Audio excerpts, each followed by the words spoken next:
এখন আগের শ্লোকটি দৃঢ় করার উদ্দেশ্যেই ভগবান পরবর্তী শ্লোকে উদাহরণ দিচ্ছেন। কর্মজং বুদ্ধিযুক্তা হি ফলং ত্যক্ত্বা মনীষিণঃ জন্মবন্ধ বিনির্মুক্তা পদং গচ্ছন্ত্যনাময়ম। এই 51 নম্বর শ্লোকের বাংলা: সমতাযুক্ত বুদ্ধিমান সাধকগণ কর্মজনিত ফল ত্যাগ করে জন্মরূপ বন্ধন থেকে মুক্ত হয়ে নির্বিকার পদ প্রাপ্ত হন। ব্যাখ্যা: কর্মজং বুদ্ধিযুক্তা হি ফলং ত্যক্ত্বা মনীষিণঃ। যিনি সমতাযুক্ত তিনি বাস্তবে বুদ্ধিমান অর্থাৎ জ্ঞানী। অষ্টাদশ অধ্যায়ের 10ম শ্লোকেও বলা হয়েছে যে যে ব্যক্তি দুঃখকর কর্মে দ্বেষ করেন না এবং সুখকর কর্মে আসক্ত হন না তিনিই প্রকৃত মেধাবী বা বুদ্ধিমান। কর্ম তো ফলের রূপে পরিণত হয় এবং সেই ফল কেউই পরিত্যাগ করতে পারে না। যেমন কেউ যদি নিষ্কাম ভাব নিয়ে খেতে বীজ রোপণ করে তবে তাতে কি শস্য উৎপন্ন হবে না? বীজ রোপণ করলে গাছ নিশ্চয়ই উৎপন্ন হবে। তেমনি কেউ নিষ্কাম ভাব নিয়ে কর্ম করলেও তার ফল অবশ্যই হবে। সুতরাং এই স্থানে কর্মজনিত ফল ত্যাগের অর্থ হল কর্মজনিত ফলের ইচ্ছা, কামনা, মমতা, বাসনা ইত্যাদি পরিত্যাগ করা। সকলেই এগুলি ত্যাগ করতে সক্ষম। জন্মবন্ধ বিনির্মুক্তা।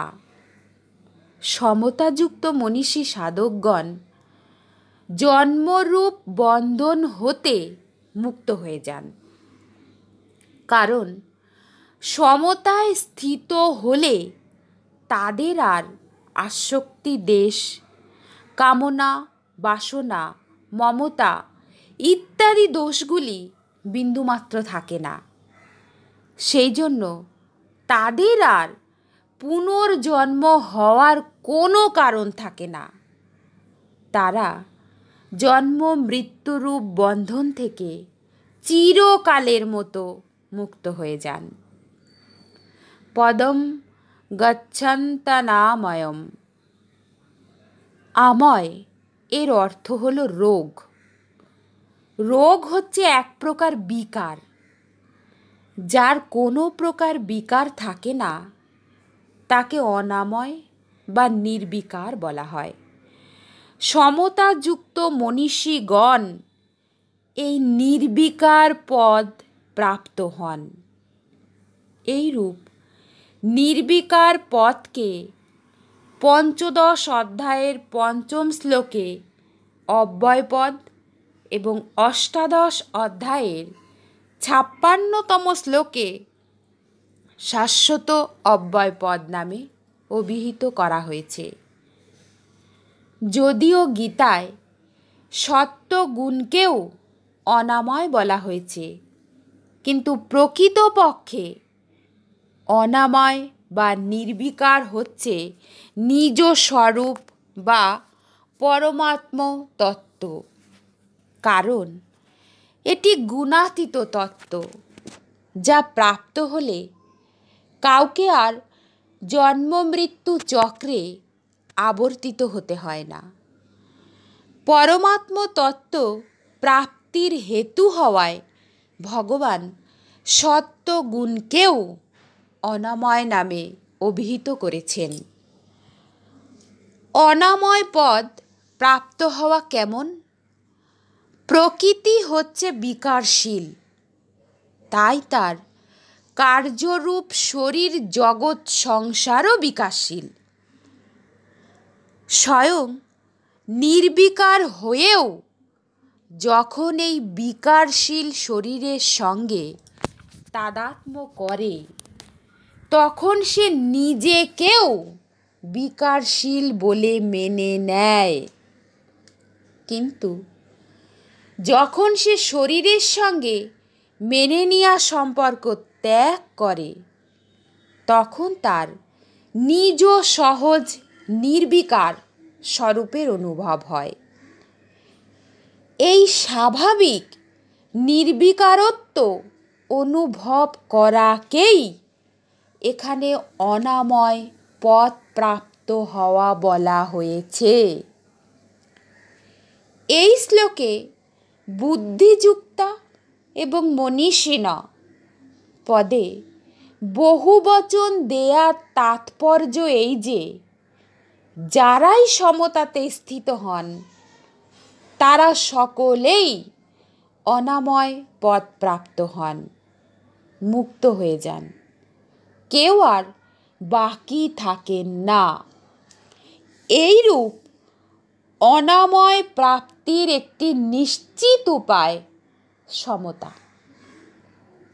এর দ্বারা এই প্রমাণিত হয় যে উৎপত্তি ও বিনাশশীল পদার্থের সঙ্গে যখন কোনো সম্পর্ক না থাকে তখন নির্বিকারত্বের অনুভব হয়।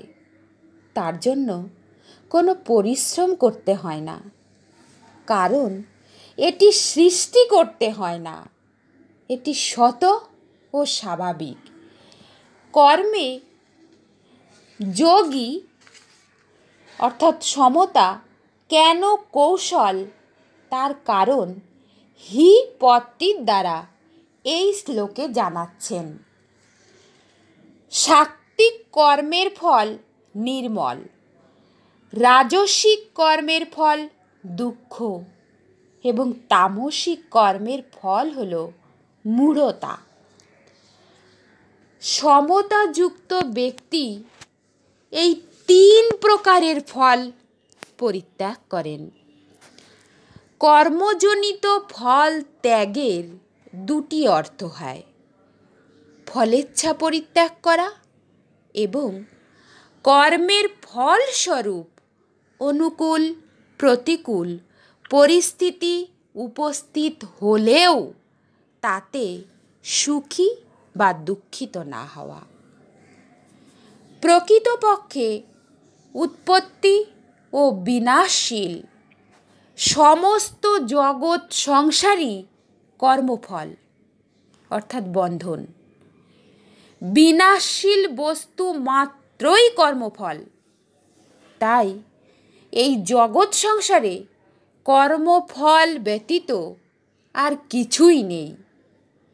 কর্মফল ত্যাগ করলে আর কোনো বন্ধনই অবশিষ্ট থাকে না। মনীষী শব্দটির অর্থ হল জ্ঞানী, সমবুদ্ধি সম্পন্ন। পূর্ব শ্লোক অনুযায়ী সমতাপূর্বক কর্ম করাই হল বুদ্ধিমত্তা। সবুদ্ধিমান মনুষ্যেষু পদম গচ্ছন্তনাময়ম। গচ্ছন্তি পদটির 3টি অর্থ হয়। প্রথমত জ্ঞান হওয়া, দ্বিতীয়ত গমন করা, তৃতীয়ত প্রাপ্ত হওয়া। এখানে নির্বিকার পদ প্রাপ্তির অর্থ হল জন্ম মরণ থেকে রহিত হওয়া এবং নির্বিকার পদের স্বতঃসিদ্ধ প্রাপ্তির জ্ঞান হয়ে যাওয়া। কারণ নিত্য নিবৃত্তেরই নিবৃত্তি হয় এবং নিত্য প্রাপ্তেরই প্রাপ্তি হয়। এই শ্লোকে প্রমাণিত হয় যে কর্মযোগ মুক্তির ও কল্যাণ প্রাপ্তির পৃথক সাধন। কর্মযোগের দ্বারা সংসারের নিবৃত্তি এবং পরমাত্ম তত্ত্বের প্রাপ্তি উভয়ই হয়ে থাকে। তাহলে পরম শ্রদ্ধেয় স্বামী রামসুখদাসজি মহারাজের গীতার এই 51 নম্বর শ্লোক থেকে আমরা প্রকৃত বুদ্ধিমান কাকে বলে তা জানতে পারলাম। কিন্তু সাংসারিক মানুষের দৃষ্টি সমতার দিকে থাকে না। সংসারে যে যত অর্থ উপার্জন করার কৌশল জানে তাকে তত বেশি বুদ্ধিমান বলে বিবেচনা করা হয়। আর যার যত অর্থ থাকে বা পদমর্যাদা থাকে সে সমাজে তত বেশি সম্মানের পাত্র বলে বিবেচিত হয়। কিন্তু গীতার দৃষ্টিতে অর্থ বা পদমর্যাদা থাকলেই তাকে বুদ্ধিমান বলা হয় না। প্রকৃত বুদ্ধিমান তাকেই বলা হয় যিনি সমতাযুক্ত হয়ে কর্ম করেন, অর্থাৎ কোনো কর্ম যাতে নিজের বন্ধনের কারণ না হয় এই কৌশল জেনে যিনি সকল কর্ম করেন তিনি প্রকৃত বুদ্ধিমান বা মেধাবী রূপে বিবেচিত হন। আমরা খাওয়ার সময় হলে নিজের ইচ্ছায় বা অপরের কথায় যে জন্যই খাই না কেন তাতে কিন্তু পেট আমাদের ভরেই। পেট ভরার ক্ষেত্রে কোনো তারতম্য হয় না। ঠিক তেমনি আমরা নিষ্কাম কর্মই করি আর কর্মফলে আসক্তি হয়েই কর্ম করি। উভয় ক্ষেত্রেই কর্মফল উৎপন্ন হয়, কিন্তু ফল ভোগের ক্ষেত্রে পার্থক্য হয়। নিষ্কাম কর্ম করলে কর্মফলের হেতু না হওয়ার কারণে কর্মফল ভোগ করতে হয় না, ফলে তা হয় মুক্তিদায়ক। আর কর্মফলের প্রতি আসক্ত হয়ে কর্ম করলে সেই ফল নিজেকে ভোগ করতে হয়, আর ফল তো হয় বন্ধনকারী। তাই গীতায় কর্মফলের প্রতি আসক্ত না হয়ে কর্ম করার কথা বলেছেন। কর্মফলের প্রতি আসক্ত না হয়ে কর্ম করার কৌশলকেই বলে কর্মযোগ।